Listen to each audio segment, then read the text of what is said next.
아파트 가격이 오르기 직전에 보이는 현상은 어떤 게 있을까요? 모든 아파트는 갑자기 가격이 오르지 않고 분명 어떤 징조를 보입니다. 그리고 이를 잘 눈치챈 사람들은 가격이 오르기 직전에 살 수 있고 관심이 없는 사람들은 어떠한 분위기도 느끼지 못합니다. 몇 달 전 서울 수도권에 입지 좋은 아파트들이 오르기 시작할 때도 그랬고 앞으로 그 온기가 퍼져나갈 다른 도시들의 아파트도 마찬가지입니다. 아파트 가격이 오르기 직전에 보이는 공통적인 현상들을 안다면 반대로 우리는 더 저렴하게 앞으로 오를 수 있는 아파트를 살 수 있을 것입니다. 오늘 영상에서는 아파트의 가격이 오르기 전에 보이는 현상들에 대해서 말해보겠습니다. 꽤나 구체적인 예시를 들어서 설명할 예정이니 분명 도움이 많이 될 거라고 생각합니다. 아파트 가격이 오르기 전 보이는 첫 번째 현상은 거래량 증가입니다. 보통 아파트가 고점을 찍고 하락할 때는 거래량이 많지 않습니다. 고점이라는 말 자체가 이미 가격이 비싸졌기 때문에 이 정도의 가격을 받아줄 사람들이 많지 않습니다. 예를 들어서 어떤 아파트가 최고가 10억을 찍었다고 한다면 그 10억을 찍었을 때의 거래량은 그렇게 많지 않습니다. 그리고 최고가 10억보다 조금씩 낮은 가격인 9억 8천, 9억 5천, 9억의 실거래가 되면서 가격은 점점 하락하는데요. 이때의 거래량은 직전 상승할 때의 거래량보다 보통은 적습니다.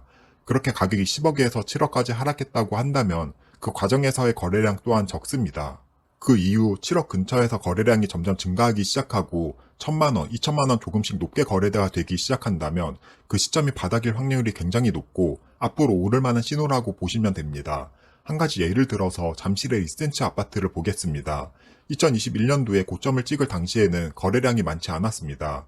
그렇게 하락장이 2022년에는 거래가 거의 없는 상태로 하락했고 2022년 말에서 2023년 초부터 거래량이 증가하기 시작합니다. 여기서 거래량만 증가한 게 아니고 호가와 실거래가 또한 몇천만 원씩 더 높게 거래되기 시작합니다. 이러한 바닥의 신호와 앞으로 가격이 오르는 신호를 파악한 사람들은 반등장을 누릴 수 있었습니다. 실제로 관심이 있는 아파트를 매일 보면 이런 신호를 눈치챌 수 있습니다. 네이버 부동산에서 관심 있는 아파트의 한 가지 타입을 정해서 매일 최저가 시세를 확인해 보세요. 84타입 저층 최저가 기준으로는 얼마였는지 기록하고 84타입 고층, 선호 타입, 로얄동 기준으로는 얼마인지 기록하면 그 당시의 가격을 기억할 수 있습니다. 그리고 그 매물들이 네이버 부동산에서 내려갔다면 아마 실제로 거래되었을 확률이 높고 다시 최저가 순으로 확인을 했을 때 호가가 올라가 있다면 가격이 조금씩 오를 확률이 높습니다. 반면 네이버 부동산 매물을 확인했을 때 내가 확인했던 최저가 매물보다 더 저렴한 매물들이 쌓인다면 그때는 상승할 타이밍이 아니라 아직 하락하고 있는 중입니다. 아파트 가격이 몇천만 원 하는 것도 아니고 수억에서 수십억까지 하는데 이 정도만 확인을 한다면 분명 아무것도 안 한 것보다 훨씬 저렴하게 살 수 있습니다. 저도 관심 있는 아파트가 있다면 시세 조사를 하루에도 몇 번씩 하고 조금이라도 더 저렴하게 바닥의 가격에 사려고 노력을 하는데요. 부동산의 경우 반등하는 시간이 오더라도 그 시간차가 존재합니다. 실제로 부동산 분위기가 좋아지고 아파트가 상승은 하고 있어도 바닥권의 가격에 살 수 있는 기회가 한 달에서 두 달 정도는 있습니다. 이 기회는 네이버 부동산의 매물 호가를 확인하는 것과 실거래 내역을 확인하고 부동산에 전화해서 분위기를 파악하는 정도로만 해도 충분히 가능합니다. 물론 당연히 실제로 살려고 하면 임장을 가서 현장 분위기도 봐야겠죠. 하지만 바쁜 직장인이나 자영업자의 경우 매일 이렇게 하기가 힘드니까요. 부동산이 바닥을 찍고 반등한다는 그 타이밍을 포착하는 건 최저 호가가 조금씩 상승하는 것과 거래량이 늘어나는 것으로 충분히 알 수 있습니다.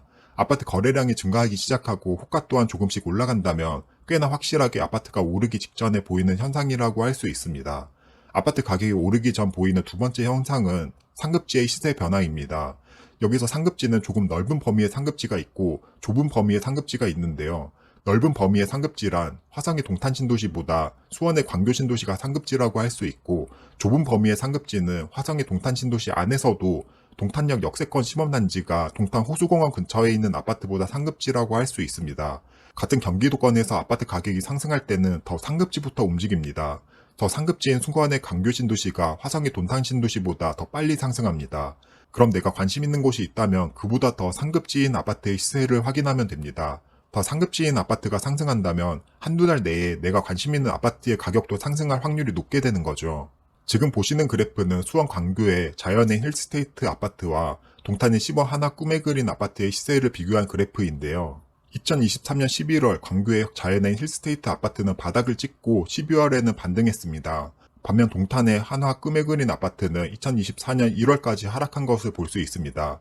그러면 더 상급지인 광교가 반등했던 12월에는 아직 바닥의 가격에 있던 동탄의 아파트가 오를 확률이 아주 높아집니다.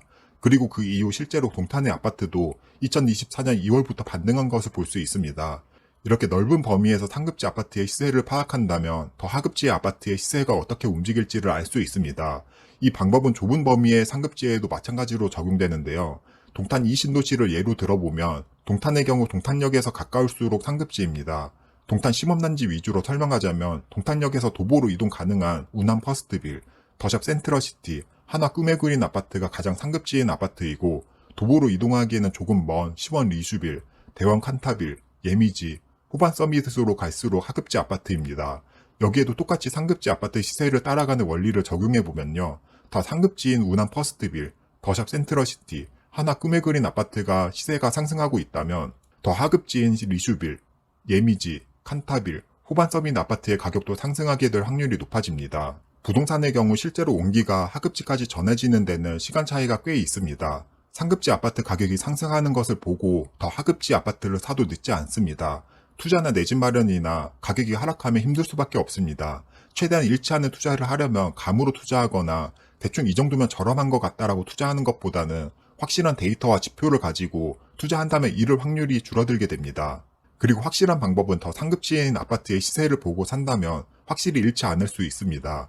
만약 그 상급지 아파트의 가격이 올랐는데 더 하급지인 아파트의 가격이 그대로라면 확실한 지표가 됩니다.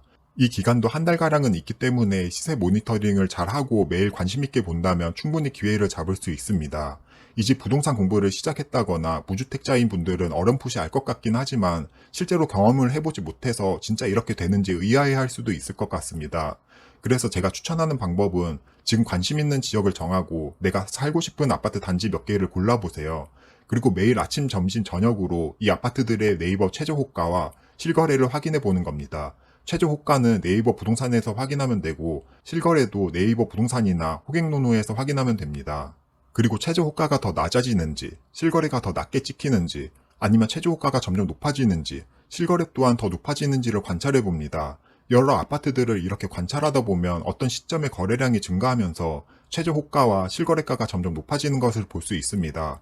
그리고 더 상급지인 아파트부터 점점 하급지 아파트까지 그 온기가 퍼져나가는 것을 느낄 수 있을 건데요. 제가 유튜브에서 백날 이론을 설명하고 저의 경험을 말하는 것보다 실제로 내가 조사하면서 느낀다면 훨씬 더 큰 도움이 되고 나에게 와닿게 될 것입니다. 제 유튜브를 보시는 분들은 꼭 투자의 세계에서 잃지 않았으면 좋겠습니다. 오늘 내용은 조금 기술적인 내용에 대해서 이야기해 봤는데요. 저도 어떤 하나에 꽂히면 집착하는 성격이 있어서 하루에도 수시로 관심 아파트의 시세를 확인합니다. 그렇게 하면서 경험한 실전 노하우라고 생각해 주시고 꼭 오늘 내용을 기억해 두셨으면 합니다. 그럼 오늘 내용은 여기서 마치도록 하고 도움이 되었다면 구독과 좋아요 부탁드립니다.